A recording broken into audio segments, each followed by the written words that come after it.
Reports came in Thursday that high school boys in the Upper Peninsula of Michigan and then college boys, seemingly throughout the country, were screaming, "Your body, my choice," at the girls in school. My kid's school bus had graffiti on it Friday morning that was extremely racist. I will not repeat what it said. There is a lot of wounding coming to the surface right now. Wounding that has been with us a long time. Young boys have long been taught, mostly implicitly, that they can do whatever they want to their female counterparts' bodies. Our country has long taught white kids in countless ways that there is superiority in whiteness. This is not new. Some of the more privileged among liberals this week continue to express shock, surprise, questions of, is this who we are? It seems like the easy first step to blame the election of someone who holds these views and the increasing ways it emboldens others to say the quiet parts out loud. And that's not wrong. There has been an uptick yet again of hate speech and violent rhetoric because of the results of the election, but it's not as simple as that. Because these ideas are not new, they are not growing out of nowhere, they are not coming just from our president-elect. They are how the system is designed to work. They are baked into the system. This is part of why only half of the eligible voters even showed up to the polls this week, and why countless more folks have been legally disenfranchised. There are foundational wounds in this country that have never been healed, and those for whom most public systems have not been accessible or safe or effective have been telling the rest of us this for a long time. Some of us have been learning by listening. Some of us learn this lesson the hard way over and over the course of our lives. Sometimes it's because we've become sick or disabled or learned we were trans or non-binary or queer, because we've become one of the folks for whom the system is not accessible or safe or effective. And some of us need big events like what we were watching again this week to show us that this is exactly who we are. Or events like January 6th, 2021, or the string of Black folks murdered by police that caused the 2020 uprisings and the Black Lives Matter movement. Or like how COVID showed us again just how vulnerable and connected we all are and how fragile or nimble our various systems and structures can be when we want them to be or when we don't. Or like the 2016 election and its aftermath. This is not new. This is a lesson we as a society have been learning the hard way for a long, long time. But those that are most marginalized amongst us have known deep in their bones for generations in many cases. On January 7th, 2021, activist, author, doula, and facilitator Adrienne Maree Brown published a piece on her blog called "What is Unveiled? The Founding Wound." She writes, "Some of us are never surprised, never apoplectic when the stench hits us. What rots at the core is known, documented. It is tangible, moral, American, spiritual. It is the founding wound." Racially based hate crimes in the United States increased dramatically after the 2016 election, especially in schools. It was the largest uptick in hate crimes in the last 25 years that we've been recording such data at the FBI. The only larger increase was in the aftermath of September 11th, 2001. While hate crimes usually surge in the summer, in the United States in 2016, the highest rates were in the fall. And these new elevated rates continued throughout 2017. And in the counties where Donald Trump hosted a rally, the increase of hate crimes was even more stark. In those counties, they doubled. This is what we can expect to happen again. because the rhetoric is not spreading, it is emboldening. The folks who are now proudly proclaiming their joy have always valued their comforts over other people's lives. They were just also taught that it wasn't polite to talk about it. It is telling people who have long held these views that it's perfectly acceptable to spread them out loud now again. And it is another painful reminder of exactly what this country is founded on: white supremacy, the dehumanization of Black and Brown and Indigenous bodies, heteronormativity and transphobia and anti-Semitism. As Brown puts it, the founding wound is the myth of supremacy. And this myth has been woven in and through so much of our world, so much of this country, so much of our institutions, and so much of our bodies. This is who we are, friends, because we have not tended enough to the founding wound as a people. Some of us have worked hard at healing the wound within ourselves. Some of us have worked hard at healing the wound in our communities. Most of us have done both at the same time because it's very hard to do one without the other. Actually, they feed each other. It is all connected, and there is so much more to do. We keep hoping that we have done enough and learning that we have not. Brown writes, "Things are not getting worse. They are getting uncovered. We must hold each other tight and continue to pull back the veil. See, we, the body, we are the wounded place." So what does healing look like in this moment? Knowing that the hate crimes, especially against our BIPOC and trans and non-binary beloveds, but also against all women, will increase. And those with stacked oppressions are even more vulnerable. And probably the increase will be even more drastic because the hate speech has been even more drastic, the plans for control and the promises of extermination more clear and calculating. How do we heal the founding wound now? And how do we heal the founding wound while we are still being wounded again and again? It's very hard to heal from trauma when still in the place where the trauma continues to occur, when we keep getting picked up and dropped and picked up and dropped over and over. We can only tend to so many wounds at once. And this is also how the system is designed to work. It keeps those who might create something different, who might voice how broken the world is, who might show their worth in defiance of what value their lives have been given by our society, by tending to their own wounds and each other's. It keeps us all from tending to our own wounds and each other's so that we do not have the capacity to start the revolution that we yearn for.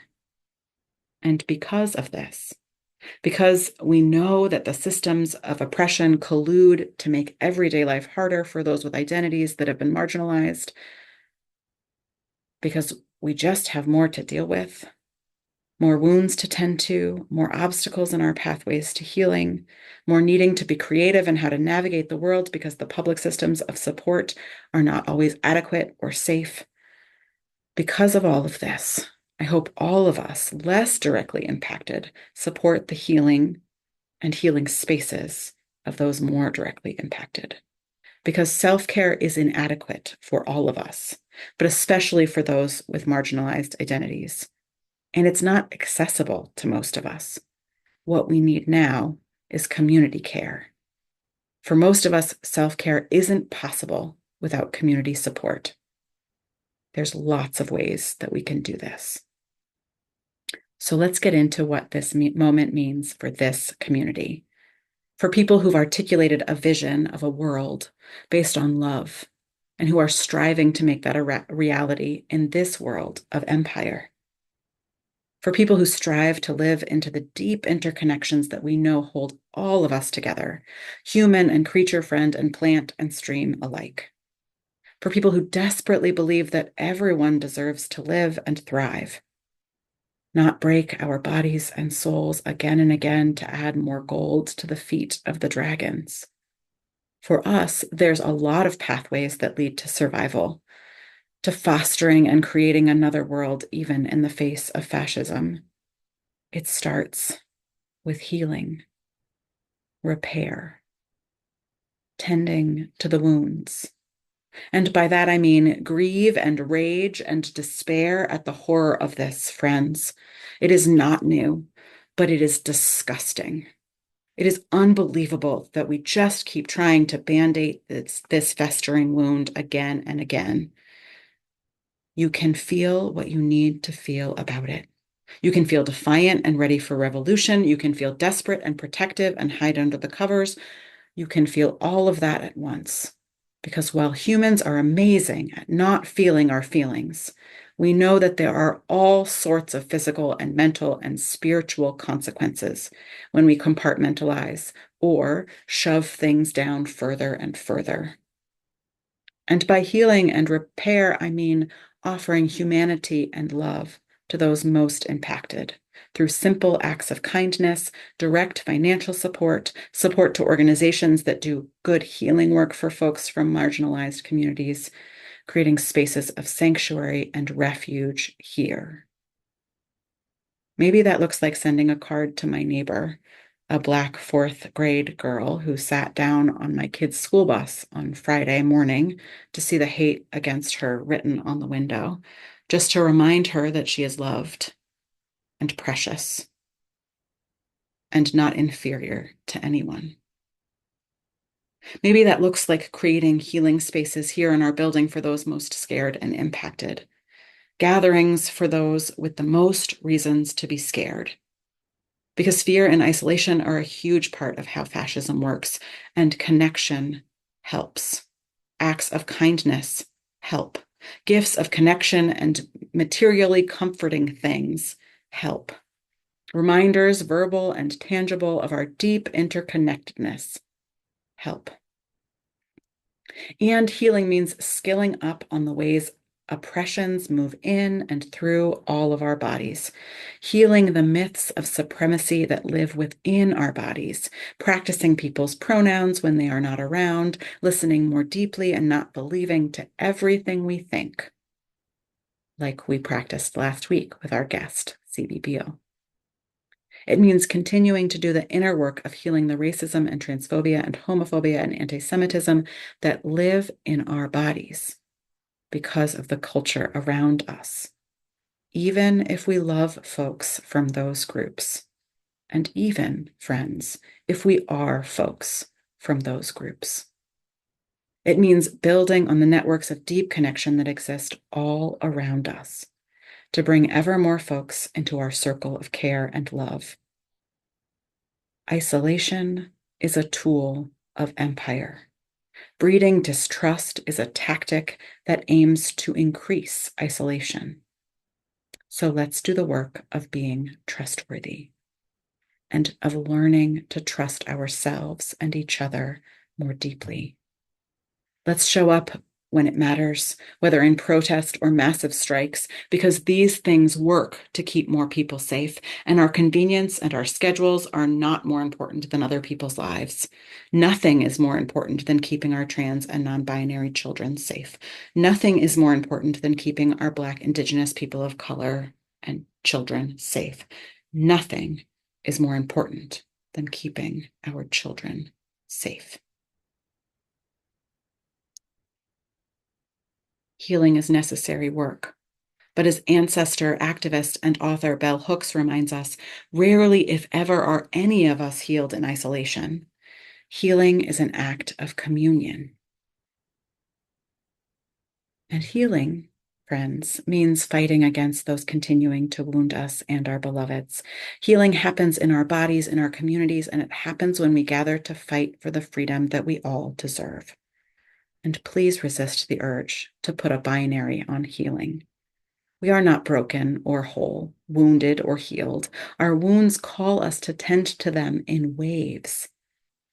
We can foster healing in our lives and in each other's lives that grows exponentially. And we cannot wait until the wounds stop coming. We are fostering spaces of healing where you have the permission to feel all of your feelings, where we skill up on what's most needed in this moment: cooperation, nimble and collaborative decision-making, forgiveness, taking care of each other, both materially and spiritually, listening deeply, de-escalation, alternative ways to meet people's needs to the public or private systems that have always been the least accessible to some of us. Congregations like this one are poised to meet this moment, to save everything that we can save. And there is a lot we can save, because we have been practicing how to be in community, how to do mutual aid, how to create spaces that are more and more inclusive. And we have more work to do.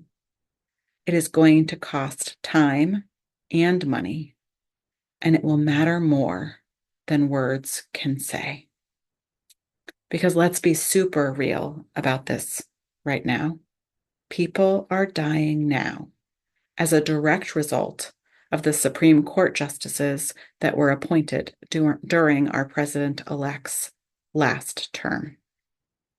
We have to meet this moment with open hearts, knowing that not all of us will survive. We can feel all that needs to be felt and transmute or alchemize those feelings into meaningful action, not virtue signaling, not performative actions, not getting lost in feelings of shame for the ways that the wound has been festering because of some of our actions or inactions, but by listening to those most impacted by systems of oppression, who have been learning how to live within a world where the systems are not for them, are not trustworthy, are not safe for a long time. This is not new, and we do not need to start from scratch. What this moment needs is folks willing to do the work, willing to decenter whiteness and center the most marginalized, willing to organize and heal our relationship to power in order to build power more effectively, willing to show up in the mundane and extremely powerful work of showing up for each other, of caring for each other and the world, even as so much of it crumbles and burns around us. If this moment, friends, is the end of a world built on the bones of so many Indigenous, brown, and Black bodies, let it be the beginning of a new way. A way that is built by leaving a pumpkin for your neighbor and singing around a fire together, by sitting with one another in our pain and fiercely protecting what matters most, each other, by dancing, by fellowship, by relishing every single joy that blooms into your life. May it be a way that is built by every one of us, opening our hearts to the pain of our world so that our giant hearts fuel all of the crucial work before us. You, my friends, are the hope, the light of the clear blue morning that we sing into being.